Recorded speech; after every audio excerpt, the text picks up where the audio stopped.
दोस्तों, राजा विक्रमादित्य अक्सर रात में वेश बदलकर अपनी प्रजा के हालात जानने निकलते थे।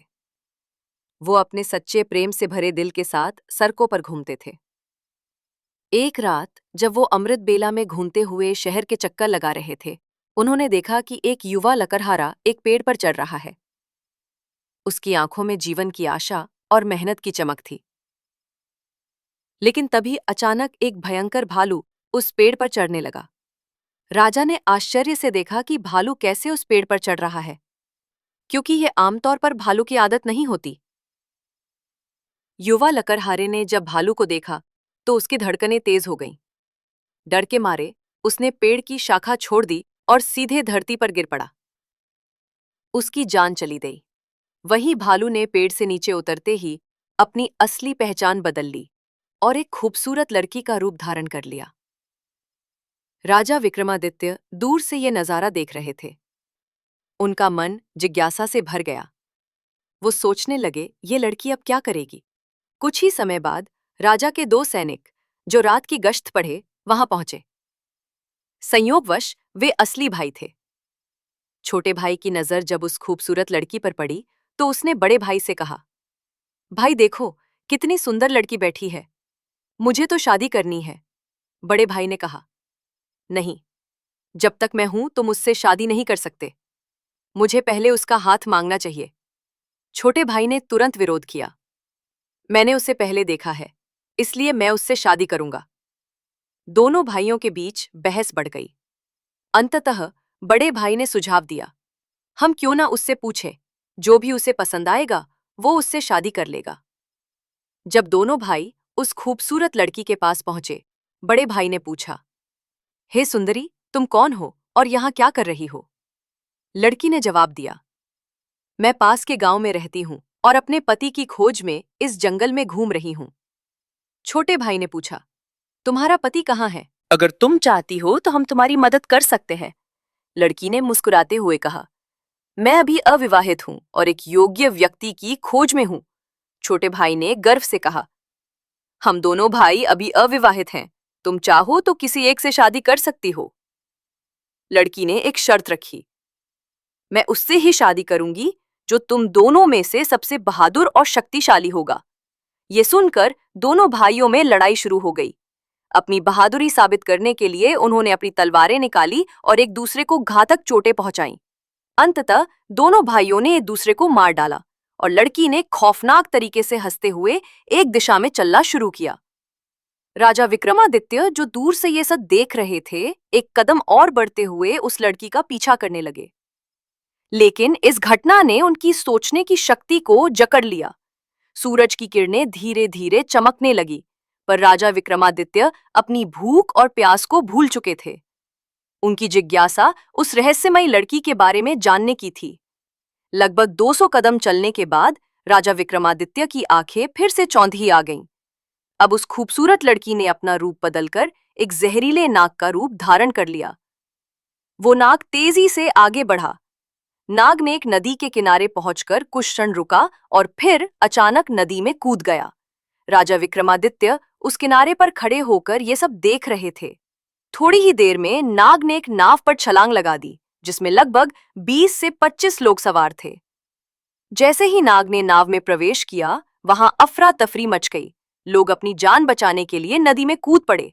जो तैरना जानते थे वे तैरकर किनारे तक पहुंच गए और जो नहीं जानते थे वे डूबकर मर गए।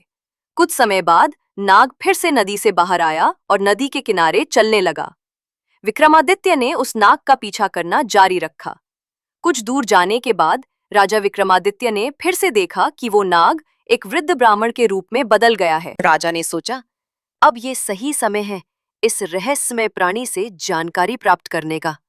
विक्रमादित्य तेज कदमों से उस ब्राह्मण के पास पहुंचे और हाथ जोड़कर नमस्कार किया।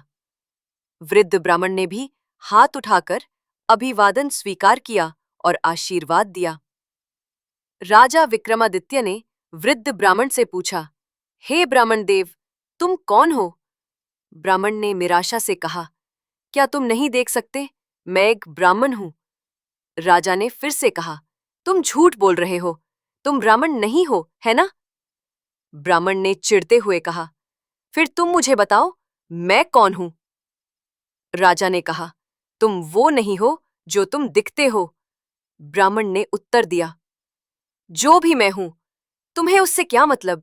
तुम अपने काम से काम रखो और अपनी राह देखो। राजा विक्रमादित्य ने दृढ़ता से कहा, मैं तुम्हें बिना सच जाने नहीं छोड़ सकता। तुम्हें सच बताना ही होगा। ब्राह्मण ने फिर कहा, मैंने तुमसे कहा ना कि मैं एक ब्राह्मण हूं।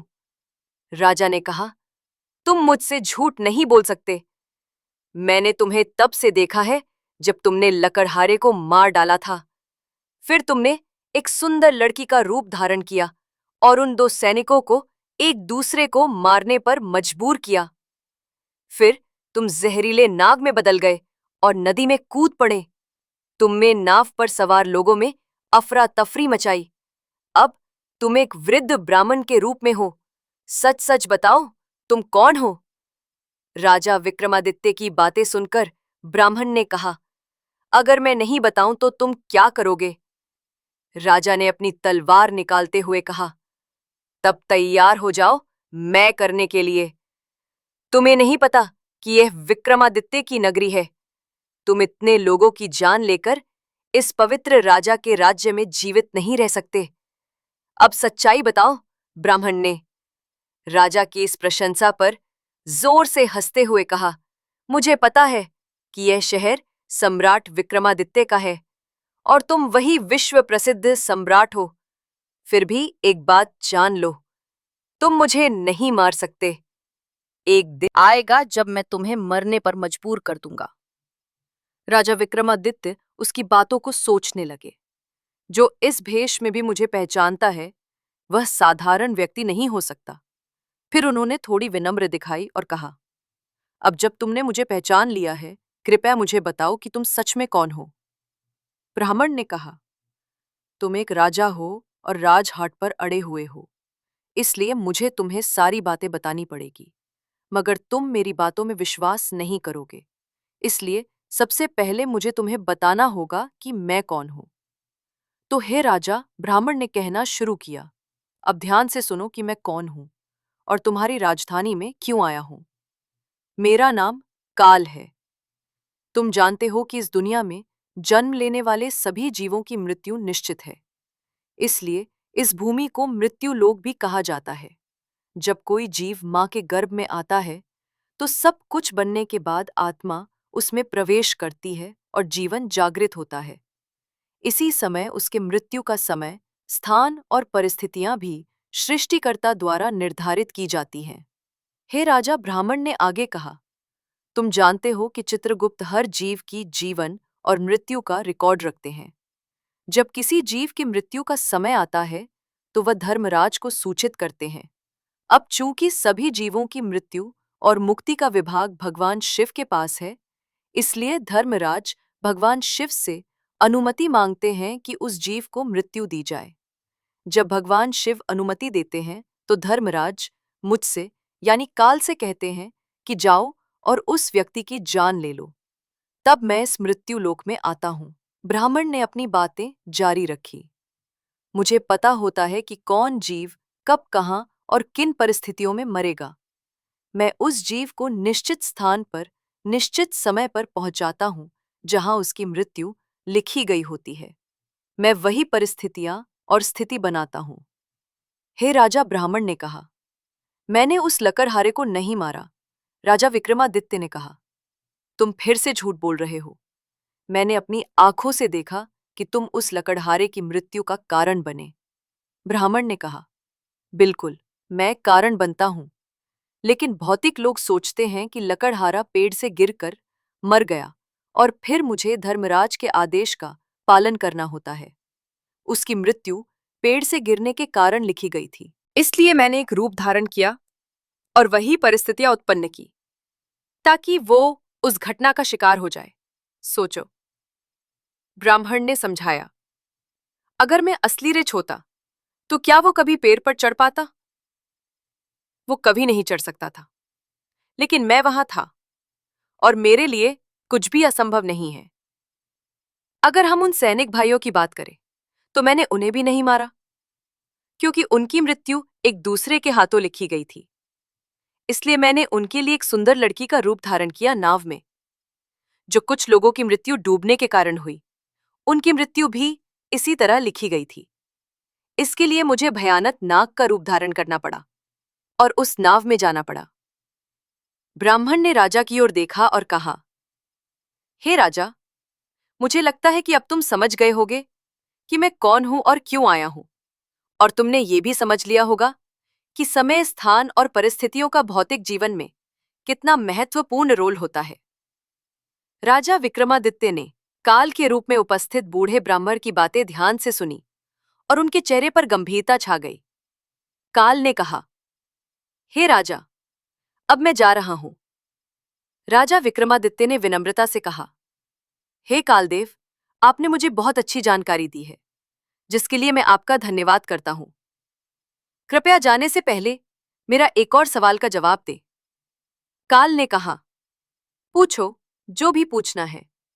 जल्दी पूछो, क्योंकि मेरे पास यहां रहने का ज्यादा समय नहीं है। राजा ने पूछा, कृपया बताएं, कब और कहां और कैसे मेरी मृत्यु होगी? कालदेव ने उत्तर दिया, हे राजेंद्र, मैं तुम्हें बता सकता हूं कि तुम कहां और कैसे मरोगे, लेकिन कब मरोगे ये नहीं बता सकता। राजा विक्रमादित्य ने आश्चर्य से पूछा, हे कालदेव, मृत्यु का समय बताने में तुम्हारी क्या आपत्ति है? काल ने गंभीरता से कहा, हे राजा, अगर मैं तुम्हें समय पहले से बता दूं, तो तुम इसी पल से चिंता करने लगोगे, और तुम जानते हो, चिंता चिता के समान होती है। अभी तुम्हें अपने शासन में कई शुभ कार्य करने हैं और लोगों के कल्याण के लिए महान कार्य करने हैं। राजा विक्रमादित्य ने संतोष से कहा, ठीक है, अगर समय नहीं बता सकते तो कम से कम मुझे बताएं कि मैं कहां और कैसे मारा जाऊंगा। काल ने कहा, सुनो राजन, तुम्हारी मृत्यु तुम्हारे अपने महल में सीढ़ियों से फिसलकर होगी। ये सुनकर राजा विक्रमादित्य की आंखें चौड़ी हो गईं। काल ने अपनी बात कहकर तेजी से एक दिशा में चलना शुरू किया और कुछ दूरी पर वो अदृश्य हो गया। अब तक सूर्यदेव भी अस्त हो चुके थे और चारों ओर अंधेरा छा गया था। राजा विक्रमादित्य अब शारीरिक और मानसिक रूप से थक चुके थे। अपने मन में गहरी सोच के साथ उन्होंने तेज कदमों से अपने महल की ओर बढ़ना शुरू किया। दोस्तों, आज की कहानी ने हमें गहरे सत्य से अवगत कराया कि काल किसी का इंतजार नहीं करता, चाहे राजा विक्रमादित्य हो या हम। हर किसी के जीवन में समय और परिस्थितियों की महत्वपूर्ण भूमिका होती है। इसलिए जीवन को संजीवनी की तरह जिए और हर पल का सम्मान करें। अगर आपको हमारी ये कहानी पसंद आई हो तो कृपया वीडियो को लाइक करें, अपने विचार कमेंट में शेयर करें और हमारे चैनल ट्रू प्रसंग को सब्सक्राइब करना ना भूलें। याद रखें, हर दिन एक नया अवसर है, अवसर इसे बेकार मत जाने दें। आपका धन्यवाद और अगले वीडियो में फिर मिलेंगे। जय श्री कृष्णा, राधे राधे।